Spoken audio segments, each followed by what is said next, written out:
ఇది అప్డేట్ అయితే అయిపోయింది. సో అప్డేట్ అయిన తర్వాత మనకు వెహికల్ స్టేటస్ అయితే ఇలా చూపిస్తుంది. సో టుడేస్ రైడ్ స్టేటస్ వచ్చి ఇలా చూపిస్తుంది. సో యావరేజ్ స్పీడ్ ఎంత, టాప్ స్పీడ్ ఎంత, వెహికల్ ఎఫిషియెంట్ అంటే ఛార్జింగ్ ఎంత తీసుకుంటుంది అనేసి, తర్వాత రీజన్ అంటే మనం ఎస్కలేటర్ ఇట్లా రివర్స్లో తిప్పడం వల్ల మనకు రీజన్ అవుతుంది కదా, సో అది ఇక్కడ రీజన్ అని చెప్పి అయితే మెన్షన్ చేశారు. సో వెహికల్ స్టేటస్లోకి వెళ్తే కనుక మనకి ఈక్వల్ ఎన్ని కిలోమీటర్స్ వస్తుంది. సో ఇంతకుముందు అప్డేట్ కాకముందు 135 వస్తుండే 100% ఉన్నప్పుడు, బట్ ఇప్పుడు 80%కి 138 చూపిస్తుంది. నార్మల్లో 111 చూపిస్తుంది, స్పోర్ట్లో 98, హైపర్లో 79 చూపిస్తుంది. సో 81% అనమాట. సో ఇందులో ఇప్పుడు ప్రజెంట్ వచ్చి బ్యాటరీ టెంపరేచర్ 28 సెంటిగ్రేడ్స్ ఉంది. సో మోటార్ టెంపరేచర్ వచ్చేసి 38.7 ఉంది. సో ఇప్పుడు నేను నడిపి బండి ఆపగానే 42కి రీచ్ అయింది. సో కొద్దిగా తొందరగా తగ్గుతుంది అది. సో రెండైతే సేఫ్ ఇండికేషన్ అయితే ఉన్నాయి. సో రిమైనింగ్ మనం ఒకసారి హోమ్కి వచ్చేస్తే కనుక సో పార్కింగ్ మోడ్లో ఉంది. సో ఇప్పుడు లాస్ట్ ట్రిప్ వచ్చేసి 0.9 కిలోమీటర్స్. సో ఓవరాల్ కిలోమీటర్స్ వచ్చేసి 10,251 కిలోమీటర్స్ అయితే నేను తిరిగిన. సో నెక్స్ట్ వచ్చేసి మ్యాప్. సో మ్యాప్తో పాటు ఇక్కడ మనకు ఇక్కడ మెనూ కూడా ఇచ్చేసారు. సో ఇందులో డైరెక్ట్గా మనం మెనూకి యాక్సెస్ చేసుకోవచ్చు, ఇంకా సపరేట్గా ఏం లేదు. సో ఇక్కడ వైఫై, బ్లూటూత్, డైరెక్ట్ డాక్ని కూడా ఆన్ చేసుకోవచ్చు. తర్వాత మోడ్స్ ఆన్ ఆఫ్ చేసుకోవడానికి ఉంది. తర్వాత డైరెక్ట్ సెట్టింగ్స్లోకి వెళ్తే మనకి ఇంతకుముందు ఓపెన్ అయితే సెట్టింగ్స్ అయితే నార్మల్గానే ఓపెన్ అవుతాయి. సో నెక్స్ట్ మ్యాప్కి వచ్చేసరికి ఏంటంటే ఇందులో వచ్చేసి మనకు 2 మ్యాప్స్ ఇచ్చారు. ఒకటి ఓలా మ్యాప్ ఉంది, ఇంకోటి మై ఇండియా మ్యాప్ ఉంది. సో ఇప్పుడైతే నేను ఇండియా మ్యాప్ సెలెక్ట్ చేసిన. సో నెక్స్ట్ ఆప్షన్ వచ్చేసి మనకి ఈ రెండు ఇప్పుడు ఇందులోనే వచ్చాయి. తర్వాత మ్యూజిక్ ఆప్షన్. సో మ్యూజిక్లోకి వెళ్తే మనకి వెహికల్ స్టేటస్ రెండు కూడా కనిపిస్తాయి, ఈ రెండు ఉంటాయి. సో ఇప్పుడు ఇక్కడ సెట్టింగ్లోకి వెళ్ళి మీరు ఇక్కడ ఆల్ సెట్టింగ్స్కి వెళ్తే రిమైనింగ్ సెట్టింగ్ మీరు రెగ్యులర్గా యాక్సెస్ చేసినట్టు చేసుకోవచ్చు అనమాట. సో బ్రైట్నెస్ని ఇచ్చారు. సో మనకి ఎలా ఉంటే అట్లా యాక్సెస్ తీసుకోవచ్చు. సో ఆటో మోడ్ ఉంది, తర్వాత లైట్ మోడ్, డార్క్ మోడ్ రెండు ఉన్నాయి మనకు. నేనైతే ఆటోలో పెట్టిన.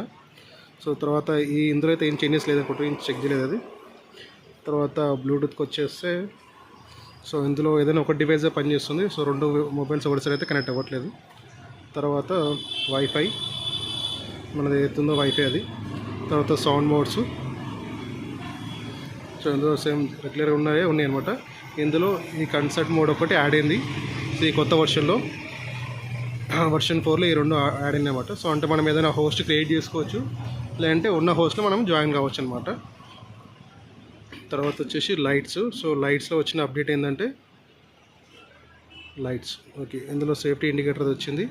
తర్వాత head lamp, take me home lights అంటే ఇక్కడ మనం ఇంట్లో పార్కింగ్లో ఆపినప్పుడు మనం బండి ఆఫ్ చేయగానే 30 సెకండ్ వరకు ఉంటుంది. అంటే మనం మన డోర్ దగ్గర వెళ్ళడానికి లైటింగ్ చూపిస్తుంది అనమాట.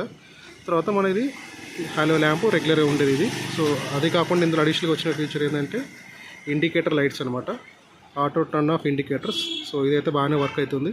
సో మనం రెగ్యులర్గా ఇండికేటర్ వేసి మళ్ళీ బంద్ చేసుకుంటాం కదా, అట్లా కాకుండా టర్నింగ్ అయిపోయిన తర్వాత వితిన్ 2-3 సెకండ్స్లోనే ఇండికేటర్ ఆఫ్ అయిపోతుంది. ఒక ఇండికేటర్ వేసుకొని స్ట్రైట్గా వెళ్ళిపోతే ఒక 1 మినిట్ పైన వచ్చేసి మళ్ళీ అది కూడా ఆటో ఆఫ్ అయిపోతుంది. ఒకవేళ మనం ఎటు సైడ్ అయితే సిగ్నల్ ఇస్తాం అటు సైడ్ టర్న్ చేయగానే ఇమీడియట్గా అయితే ఆఫ్ అయిపోతుంది. తర్వాత ఈ రీజనరేటివ్ బ్రేకింగ్ సిస్టమ్ వచ్చేసి ఇప్పుడు ఇక్కడ ఆఫ్ ఆప్షన్ కూడా ఇచ్చిండు. తర్వాత డిఫాల్ట్ హై అయితే ఇంకొక అంటే ఆఫ్ చేయడానికి ఆప్షన్ అయితే ఇచ్చాడు, ఇంతకుముందు లేకుండే. తర్వాత రైడింగ్ అసిస్టెన్స్లో పైకంటే హిల్ హోల్డ్ అయితే వచ్చింది. సో ఇక్కడ నాకు ఇక్కడ చెక్ చేయడానికి హిల్ హోల్డ్ ఏం లేదు ప్లేసెస్ ఇవి. సో నార్మల్ ఇట్లా ఈ చిన్న ప్లేసెస్లో చూస్తే అర్థం పని చేయట్లేదు అనుకుంటున్నాను తెలిసినంతవరకు. సో తర్వాత నెవిగేషన్ వచ్చేసి Ola map, my India map ఉంది. తర్వాత వెకేషన్ మోడ్ లాస్ట్గా పాతది. తర్వాత ఇందులో వచ్చేసి టెంపర్ డిటెక్షన్, ఇది చెక్ చేయలేదు, ఇప్పుడు చెక్ చేస్తాను. సో తర్వాత చేంజ్ పాస్కోడ్ రెగ్యులర్ది. సో డాక్యుమెంట్, లైసెన్స్ ఆపరేట్ చేసుకోవడానికి. తర్వాత ఇక్కడ యాక్సెస్ కంట్రోల్ అని చెప్పి ఆప్షన్ అయితే వచ్చింది. ఇది ఇచ్చారు కానీ ఇది ఎలా యూజ్ చేయాలో అర్థం కావట్లేదు. సో ఒకసారి చూద్దాము. సో ఇది ఆన్ ఆఫ్ చేయడానికి లేదు, ఏం చేయడానికి లేదు. సో జియో ఫెన్స్ అయితే ఇస్తుండే. తర్వాత టైం ఫెన్స్ అయితే ఇచ్చిండు, అంటే టైంలో కంట్రోల్ చేసుకోవచ్చు, ప్లస్ మన ఏరియా జియో ఫెన్స్లో అయితే కంట్రోల్ చేసుకోవచ్చు అనుకుంటా. మేబీ ఏమో నెక్స్ట్ అప్డేట్లు ఇస్తాడేమో తెలియదు. సో ప్రెజెంట్ వచ్చేసి వర్షన్ ఉంటుంది, వర్షన్ 4.0.0లో మనమైతే ఉన్నాము. సో ఆటోమేటిక్గా ఆన్లో ఉంది. సో ఇది నా వెహికల్ అనమాట. సో రీబూట్ స్కూటర్ ఇక్కడ నుంచి చేయడానికి ఇది ఒక ఆప్షన్ ఇచ్చింది. ఇందులో ఆ బోర్డులోకి వెళ్తే స్కూటర్ని రీబూట్ చేయాలనుకుంటే ఇక్కడ నుంచి రీబూట్ చేసుకోవచ్చు. తర్వాత గెట్ హెల్ప్ డైరెక్ట్ కాల్ చేసుకోవడానికి ఆప్షన్ ఉంది.